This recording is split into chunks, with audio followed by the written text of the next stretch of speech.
നമസ്കാരം. മലയാളി വാർത്തയിലേക്ക് സ്വാഗതം.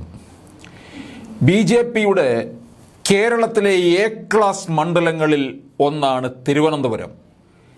തിരുവനന്തപുരം പാർലമെൻറ്റ് മണ്ഡലത്തിൽ നിന്ന് ബി.ജെ.പി സ്ഥാനാർത്ഥി ജയിച്ചു കഴിഞ്ഞു എന്ന് പറഞ്ഞ് പാർട്ടി പ്രവർത്തകർ വിജയാഹ്ലാദത്തിലേക്ക് ഇറങ്ങിയ നിമിഷം വരെ ഉണ്ടായിട്ടുണ്ട്.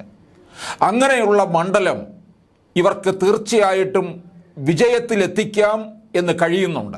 അതുകൊണ്ടാണ് ഈ പാർലമെൻറ്റ് മണ്ഡലത്തിൽ തിരുവനന്തപുരത്ത് ഒരു സർപ്രൈസ് സ്ഥാനാർത്ഥിയെ തന്നെ ബി.ജെ.പി രംഗത്തിറക്കാൻ തീർച്ചപ്പെടുത്തിയിരിക്കുന്നത്. അത് മറ്റാരുമല്ല, ISRO chairman S Somanath BJP സ്ഥാനാർത്ഥിയായേക്കും എന്നാണ് ഇപ്പോൾ കിട്ടുന്ന വിവരം. ചന്ദ്രയാനും ആദിത്യയും വിജയിപ്പിച്ച താരപരിവേഷം തിരുവനന്തപുരം പാർലമെൻറ്റ് മണ്ഡലത്തിലെ വോട്ടർമാരുടെ ഇടയിൽ നിന്ന് വിജയിക്കാനായിട്ട് ഇറങ്ങുകയാണ്. വ്യക്തിപ്രഭാവം എന്നിവയുള്ള സോമനാഥ് മണ്ഡലത്തിൽ ശശി തരൂരിന് പറ്റിയ എതിരാളിയാകുമെന്ന് ബി.ജെ.പി കണക്കുകൂട്ടുന്നു. തലസ്ഥാനവാസിയുമാണ്.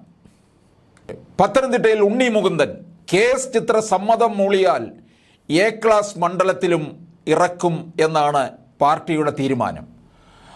അടുത്ത ലോക്സഭാ തെരഞ്ഞെടുപ്പിൽ നേതാക്കൾക്കൊപ്പം ചലച്ചിത്ര സാംസ്കാരിക മേഖലയിലെ പ്രമുഖരെയും ബി.ജെ.പി പരിഗണിക്കുന്നുണ്ട്. അയോധ്യ രാമക്ഷേത്രത്തിലെ പ്രാണപ്രതിഷ്ഠാ ചടങ്ങിൽ പ്രധാന അതിഥികളിൽ ഒരാളായി സോമനാഥും ഉണ്ടായിരുന്നു. പ്രധാനമന്ത്രി നരേന്ദ്രമോദിയും ആഭ്യന്തരമന്ത്രി അമിത്ഷായും അടങ്ങുന്ന ഉന്നതതല സമിതിയാണ് സോമനാഥിൻ്റെ സ്ഥാനാർത്ഥിത്വം ചർച്ച ചെയ്തത്. സോമനാഥിനും എതിർപ്പില്ലെന്നാണ് അറിയുന്നത്. മണ്ഡലത്തിൽ സ്ഥാനാർത്ഥിയാക്കാൻ കേന്ദ്രമന്ത്രിമാരായ എസ് ജയശങ്കറിനെയും നിർമ്മല സീതാരാമനെയും പരിഗണിക്കുന്നതിനിടയിലാണ് സോമനാഥിൻ്റെ പേരുയർന്നത്. കേരളത്തിൽ ബി.ജെ.പിയുടെ സാധ്യതാ പട്ടികയിൽ തിരുവനന്തപുരത്തിൻ്റെ സ്ഥാനം ഒന്നാമതാണ്. 2009-ലും 2014-ലും നേരിയ വോട്ടുകൾക്കാണ് ഒ രാജഗോപാൽ ശശി തരൂരിനോട് പരാജയപ്പെട്ടത്. 2009 മുതൽ അജയ്യനായി നിൽക്കുന്ന തരൂരിന് എതിരാളി സോമനാഥെങ്കിൽ മത്സരം അല്പം കടുകട്ടിയാകും, തീ പാറും എന്നുള്ളത് ഉറപ്പാണ്. 2023 ജൂലൈയിൽ സർവീസിൽ നിന്ന് വിരമിക്കേണ്ടിയിരുന്ന സോമനാഥ് 2022 ജനുവരി മുതൽ 3 വർഷത്തേക്കാണ് ISRO ചെയർമാനായി നിയമിതനായത്. നിലവിലെ കാലാവധി അടുത്ത വർഷം ജനുവരിയിൽ അവസാനിക്കും. തെരഞ്ഞെടുപ്പിൽ വിജയിക്കുകയും ബി.ജെ.പിക്ക് അധികാര തുടർച്ച കിട്ടുകയും ചെയ്താൽ കേന്ദ്രമന്ത്രിയാക്കുമെന്നാണ് ഉറപ്പ്.